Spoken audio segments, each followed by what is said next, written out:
continuando o nosso assunto aí de introdução à química, na nossa aula de hoje a gente vai ver um pouquinho e entender sobre o balanceamento de equações químicas, ou seja, dependendo dos elementos químicos que eu posso fazer combinações, eu posso resultar em reações químicas. E essas reações químicas, existe uma forma que eu consigo representá-las, tá? A gente já viu que a gente pode ter vários tipos de reações, de simples troca, temos também as reações de dupla troca, mas o que interessa na nossa aula de hoje é a gente entender que, dependendo da situação, nós conseguimos balancear as equações químicas dependendo da combinação que é feita.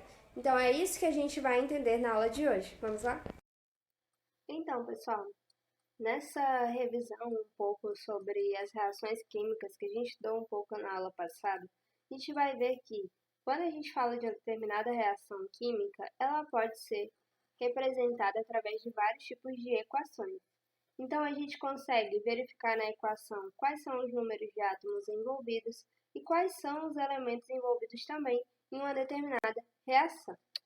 Então, o que está acontecendo aí em um balanceamento? Primeiramente, a gente tem que pensar que, para acontecer uma reação química, a gente precisa de reagentes. Esses reagentes, em algum momento, vão se unir e dessa união eles vão gerar um produto. E esse produto nem sempre está em equilíbrio, ou seja, às vezes ele está de forma desproporcional. De forma que se eu fosse colocar em uma balança, seria praticamente impossível. Então, para que eu consiga visualizar de que forma eu poderia colocar numa balança de forma equilibrada, eu preciso balancear uma equação. Por exemplo, aqui o reagente que a gente tem de exemplo é um átomo de carbono mais dois átomos de oxigênio. Ao se juntarem, o produto, que vai ser a consequência dessa reação, é chamada de CO2, ou seja, um átomo de carbono para dois átomos de oxigênio. Mas se eu precisasse balancear essa equação química, o que eu teria que fazer? Teria que acrescentar um átomo de carbono e mais dois de oxigênio, para que dessa forma eu conseguisse distribuir de forma equilibrada. E assim eu teria um átomo de carbono de cada lado e dois átomos de oxigênio de cada lado. Quando a gente fala aí também sobre esse processo de balanceamento de equação química, a gente pode ter representado claramente através da decomposição da água. A gente sabe que na molécula da água ela é representada pelo H2O, ou seja, um átomo de hidrogênio e dois de oxigênio. Então a gente tem a reação aí. Então nesse caso aqui, como é que está sendo representado? 2H2 mais O2, ou seja, é como se eu estivesse juntando agora dois átomos de hidrogênio mais dois de oxigênio. Teria 2H2O. Como é que eu poderia representar de uma forma equilibrada? Para que ficasse equilibrado, eu teria que ter 4 átomos de hidrogênio mais 2 de oxigênio de cada lado. Pensem sempre como uma questão de uma balança. Se essa balança não está equilibrada, significa que a minha equação logo não está balanceada.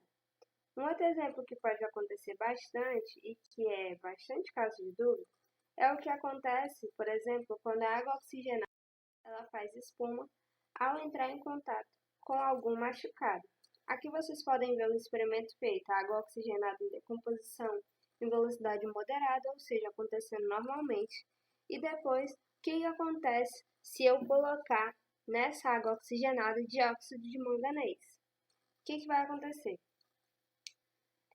Quando a gente deixa a água oxigenada agindo naturalmente, é um processo que vai demorar, vai acontecer de forma lenta. Por isso que a água oxigenada, quando a gente precisa utilizar, se a gente for observar, geralmente ela está armazenada em um frasco escuro, longe da claridade, para que assim ela não se decomponha, não se quebre, não reage. Só que se eu utilizar algum catalisador, essa reação ela pode ser acelerada. O que é um catalisador?